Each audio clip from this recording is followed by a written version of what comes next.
বলার শুরুতেই কয়েকটা কথা আগে স্পষ্ট করে নিতে চাই যে ঠিক যেভাবে সুমনদা আমার পরিচয় দিলেন সেই জিনিসটা নিয়ে কিছু কথা প্রথমে বলে নেওয়া দরকার বলে মনে হচ্ছে।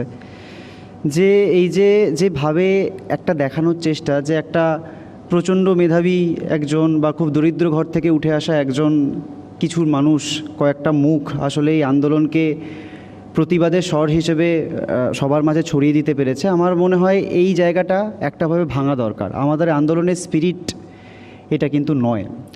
আমরা প্রথম দিন থেকে মনে করছি যে এই আন্দোলন আমরা জুনিয়র ডাক্তাররা শুরু করেছি, সেই আন্দোলনে আমাদের পাশে দাঁড়িয়ে আমরা প্রত্যেকে যে জুনিয়র ডাক্তার ছাত্রছাত্রীরা এই রোদে পুড়ে জলে ভিজে লালবাজারে স্বাস্থ্য ভবনে প্রত্যেকে রাত কাটিয়েছে, দিন কাটিয়েছে, দিন রাতের হিসেব করতে পারিনি আমরা। তাদের পাশে থেকে যে সিনিয়র ডাক্তার, নার্স, স্বাস্থ্যকর্মীরা মাথার ঘাম পায়ে ফেলে গোটা স্বাস্থ্য ব্যবস্থাকে সচল রেখেছেন এবং আমাদের প্রত্যেকটা ডাকে সাড়া দিয়ে যে সাধারণ মানুষ, যে স্কুল ছাত্রীটি নিজের স্কুলের চোখ রাঙানিকে উপেক্ষা করে আমাদের পাশে দাঁড়িয়েছে, নিজের সাহসের কথা বলেছে, যে ডেলিভারি বয় নিজের ইনসেন্টিভের কথা চিন্তা না করে আমাদের পাশে এসে মিছিলে দাঁড়িয়েছে, যে আইটি শ্রমিক নিজের সারাদিনের ডেস্ক জবের কাজ করার পরেও আমাদের প্রতিবাদ মঞ্চ ধর্ণা মঞ্চে এসে দাঁড়িয়েছে।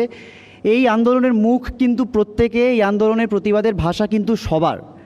তো সেই জায়গায় আলাদা করে এই যে কোনো একটা দুটো উজ্জ্বল মুখ, এই আন্দোলনের মুখ, এই জায়গাটা কিন্তু প্রথম একটা আমাদের আপত্তির জায়গা জানিয়ে রাখলাম। এরপর আসে গোটা বিষয়টা নিয়ে বলতে আসা। প্রথমেই কাকু কাকিমা বললেন, কাকু কাকিমার কথা শুনলাম, কাকু কাকিমার কথা, অভয়ার মা বাবার কথা। দেখুন, আমাদের এই আন্দোলন যে জায়গা থেকে শুরু হয়েছিল সেই জায়গা থেকে আজ আন্দোলন যে জায়গায় পৌঁছেছে, শুরু থেকে শেষ বা শুরু থেকে আজকের যে জায়গাটা এসে পৌঁছেছে একটা প্রাথমিক পর্যায়ে অবধি অনেকগুলো ধাপ আমরা পেরোতে গেছি। সেই জায়গা থেকেই আজকে আন্দোলনের, আজকে যে অনুষ্ঠানের যে নামকরণ, যে ভাঙতে পারবে কি দানবগড়, আজকে প্রতিবাদের স্বর, নাগরিক স্বর। আরজি করে যে ভয়াবহ নারকীয় ঘটনা আমাদের সহকর্মীর সাথে ঘটলো তার বিরুদ্ধে আমরা প্রতিবাদে নেমেছিলাম। আমাদের প্রথম প্রধানতম দাবি ছিল ন্যায় বিচারের দাবি, যে কারা এই ঘটনা ঘটালো, কিভাবে ঘটালো, তাদের অত্যন্ত দ্রুত চিহ্নিতকরণ করতে হবে এবং তাদের যথাযথ শাস্তি দিতে হবে। এবং তার সাথে সাথে এই আন্দোলন যত এগোলো আমরা দেখলাম যে আন্দোলন আসলে সবার আন্দোলন হয়ে উঠছে, সকলে নিজের আন্দোলন বলে মনে করছেন। এই জায়গা থেকে যে আজকে অভয়ার ন্যায় বিচার পাওয়া যেমন আমাদের লক্ষ্য, ঠিক তেমনি আজকে পশ্চিমবঙ্গের যে নাগরিক স্বর, নাগরিক সমাজ এই জায়গায় আন্দোলনটাকে পৌঁছেছে যে আর একটাও অভয়া যাতে না হয়, আর একটাও অভয়া যাতে না হয় সেই দিকে কিন্তু আমাদের এগিয়ে যেতে হবে। সেইটা কিন্তু আমাদের আন্দোলনের একটা মূল স্বরের দিকে হয়ে দাঁড়িয়েছে। আমরা বারবার বলেছি, আমরা যে 5 দফা দাবি, জুনিয়র ডাক্তারদের 5 দফা দাবি নিয়ে আমরা প্রথম থেকে বারবার বলেছি। সেখানে বিভিন্ন দাবির মধ্যে পুলিশ প্রশাসনের অকর্মণ্যের কথা থেকেছে, তথ্য প্রমাণ লোপাটে স্বাস্থ্য প্রশাসন হোক, পুলিশ প্রশাসন হোক, তাদের অকর্মণ্যতা, সেটাকে দায়ী করে তাদের অপসারণ, তাদের পদত্যাগ, এই দাবি যেমন থেকেছে। আমাদের ন্যায় বিচারের দাবি থেকেছে। আমাদের সুরক্ষার প্রশ্ন, ডাক্তারি ছাত্রছাত্রী, জুনিয়র ডাক্তার, স্বাস্থ্যকর্মীদের সুরক্ষার প্রশ্ন, যে প্রশ্নের বেশ কিছু অংশ আমরা ছিনিয়ে আনতে পেরেছি, কিছু ডিরেক্টিভ আমরা পেয়েছি। এবং আমরা এই কথাও বারবার প্রমাণ করতে চেয়েছি যে একজন ডাক্তার বা স্বাস্থ্যকর্মীর সুরক্ষা শুধুমাত্র সিসিটিভি পুলিশ দিয়ে হয় না। একজন রোগী যে হেনস্থার মধ্যে পড়েন, সেটা রেফারেল সিস্টেমের কারণে, সেটা বেডের কারণে, সেটা নানা রকম কারণে, দালাল চক্রের কারণে, এইগুলো যদি সমাধান না হয় তাহলে কিন্তু গোটা ব্যবস্থা আমাদের সুরক্ষার সমাধান হবে না। সেই ব্যাপারেও কিন্তু বিভিন্ন ডিরেক্টিভ আমরা ছিনিয়ে আনতে পেরেছি। কিন্তু কী জিনিস এখন আমরা পাইনি, যে ভয়ের রাজনীতি, ভাঙতে পারবে কি দানবগড়, এই দানবগড় মানে আসলে কি, এটা কিন্তু শুধুমাত্র প্রত্যেকটা মেডিকেল কলেজের বিষয় নয়। আজকে আমরা দেখছি যে প্রত্যেকটা ক্ষেত্রে, প্রত্যেকটা প্রতিষ্ঠানে, সেটা পাড়ার ক্লাব হোক, সেটা যে কোনো ইন্ডাস্ট্রি হোক, প্রত্যেকটা জায়গায় একটা ভয়ের রাজনীতি, যেখানে ন্যায়ের কথা বলতে যাওয়া, ন্যায় বিচার চেয়ে যে কোনো কণ্ঠ তাকে কিন্তু দমিয়ে দেওয়ার একটা প্রচেষ্টা জারি রয়েছে। এবং সেটা খুব নতুন কিছু, এটাও কিন্তু আমরা মনে করছি না। কেউ যদি মনে করেন যে আমাদের বক্তব্য যে শুধু এই যে কোনো একটি বিশেষ দলের শাসনকালে এই গোটা ব্যাপারটা সৃষ্টি, তার কোনো মানে এর আগে কোনো ইতিহাস নেই, অন্য জায়গায় কোনো নেই, সেটাও যেমন নয়। কিন্তু আমাদের মনে রাখতে হবে আমরা কিন্তু এই ভয়ের রাজনীতিটার বিরুদ্ধে আজকে লড়ছি। আজকে যে নাগরিক স্বর পথে নেমেছে, এই পথে নামা প্রত্যেকটা মানুষ কিন্তু এই জায়গা থেকে শাসকের চোখ রাঙানিকে একটাভাবে উপেক্ষা করতে শিখছে।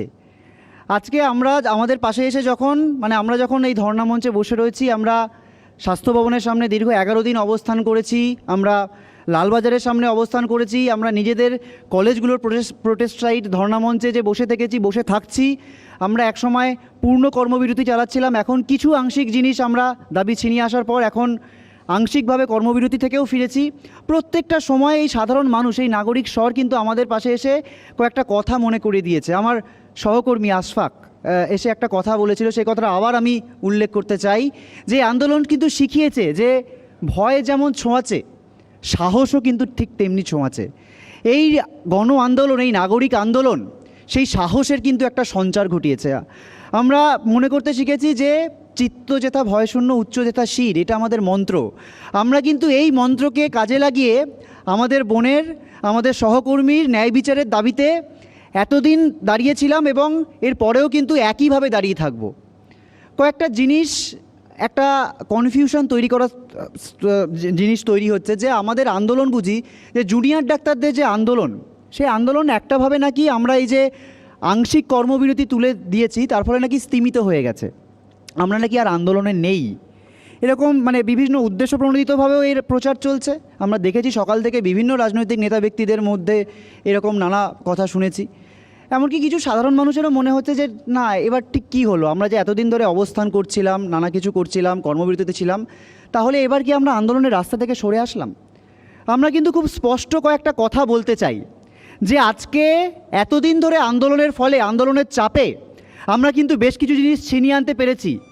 আমরা কিন্তু রাজ্য প্রশাসন হোক, সিবিআই হোক, সুপ্রিম কোর্ট হোক, কেন্দ্রীয় সরকার হোক, কারুর প্রতি আমাদের ভরসা নেই। কেননা আমরা দেখেছি আমরা যদি আজকে এই আন্দোলনটা এত জোরদারভাবে না চালাতে পারতাম, তখনই কিন্তু এই গ্রেপ্তারগুলো হয়েছে। তখন সন্দীপ ঘোষ গ্রেপ্তার হয়েছেন, তখন টালা থানার ওসি গ্রেপ্তার হয়েছেন, তখন কোনো একটা তদন্তে অগ্রগতি হয়েছে, যখন আমরা আমাদের আন্দোলনকে একদম চরম পর্যায়ে নিতে পেরেছি এবং আন্দোলনকে আমরা দৃঢ়তার সাথে নাগরিক আন্দোলনের সাথে মিশিয়ে সোচ্চারে রাখতে পেরেছি, তখন কিন্তু এই সামান্য বেবি স্টেপস টু জাস্টিসের কয়েক কদম কিন্তু আমরা এগোতে পেরেছি।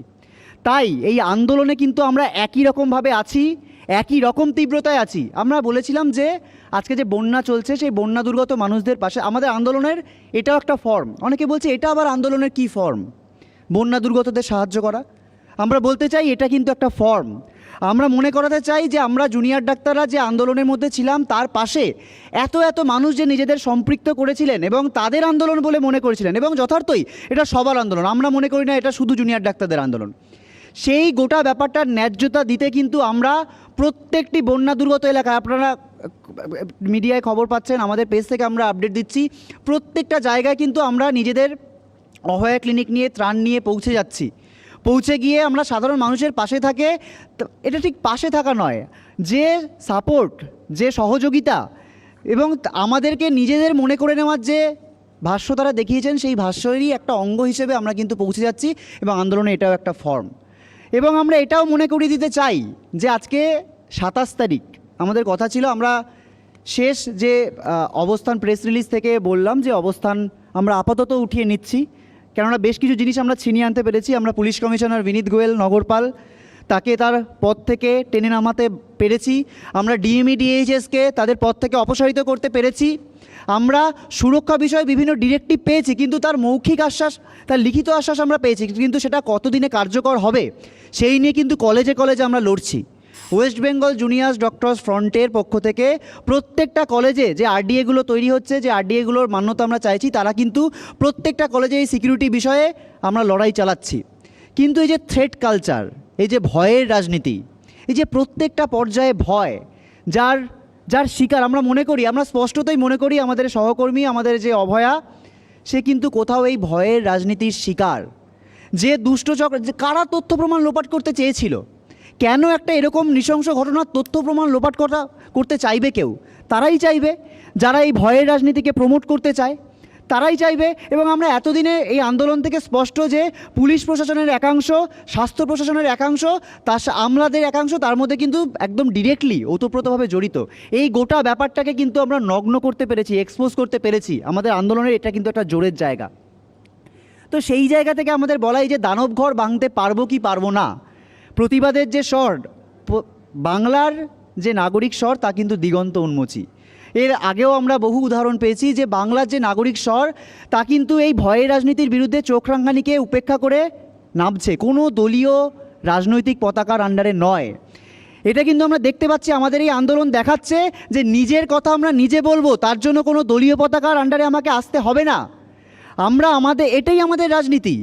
এই রাজনীতি, এই যে প্রতিবাদের রাজনীতি, ন্যায় বিচারের প্রশ্নে আমি অবিচল থাকছি এবং আমাদের যে নাগরিক স্বর, সেই স্বর দিয়ে এই ভয়ের রাজনীতিকে আমরা ভেঙে দিতে চাইছি।